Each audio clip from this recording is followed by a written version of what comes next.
ജപ്പാനിൽ ഷോയിച്ചി എന്ന് പറയുന്ന ഒരു ഗുരു ഉണ്ടായിരുന്നു. അദ്ദേഹം ശിഷ്യന്മാരെ വർഷങ്ങളോളം ധ്യാനം പഠിപ്പിച്ചു. ധ്യാനത്തിന് എത്തുന്നവരോട് സംസാരിക്കരുതെന്നാണ് നിയമം. ഒരു തരത്തിലുള്ള സംസാരവും പാടില്ല. ഒരു ബെല്ലടിക്കുകയോ ഇനി അതല്ലെങ്കിൽ ഒച്ച വയ്ക്കുകയോ ഒന്നും പറ്റില്ല. അങ്ങനെ വർഷങ്ങളോളം ആണ് അദ്ദേഹത്തിൻ്റെ ട്രെയിനിങ്. പ്രത്യേകിച്ച് അവിടെ ഒന്നും ചെയ്യാനുണ്ടായിരുന്നില്ല. നിശബ്ദമായിരിക്കുക എന്നുള്ളതായിരുന്നു അവിടുത്തെ രീതി. ഒരിക്കൽ തൊട്ട അയൽപക്കത്ത് താമസിച്ച ഒരാൾ നോക്കിയപ്പോൾ വലിയൊരു ബെല്ലടിക്കുന്നത് കേട്ടു.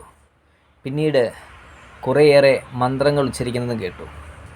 അവിടെ വൃദ്ധയായ സ്ത്രീ പറഞ്ഞു, ഷോയിച്ചി പോയി കഴിഞ്ഞു എന്ന്. ഇങ്ങനെയാണ് പലപ്പോഴും നല്ലവരായ ഗുരുക്കന്മാർ അവരുടെ ഐഡിയോളജികളെല്ലാം തന്നെ സത്യസന്ധമായി ശിഷ്യന്മാരുടെ മുന്നിലേക്ക് വയ്ക്കും. അദ്ദേഹത്തിൻ്റെ കാലം കഴിയുമ്പോൾ അതെല്ലാം തന്നെ വികൃതമാക്കപ്പെട്ട് അതിനെയെല്ലാം വിറ്റ് കാശാക്കുന്ന അവസ്ഥയിലേക്ക് എത്തിപ്പെടുകയാണ് പൊതുവിൽ നടക്കാറ്. അതല്ല ഇന്നും നമ്മുടെ ഇടയിൽ സംഭവിക്കുക.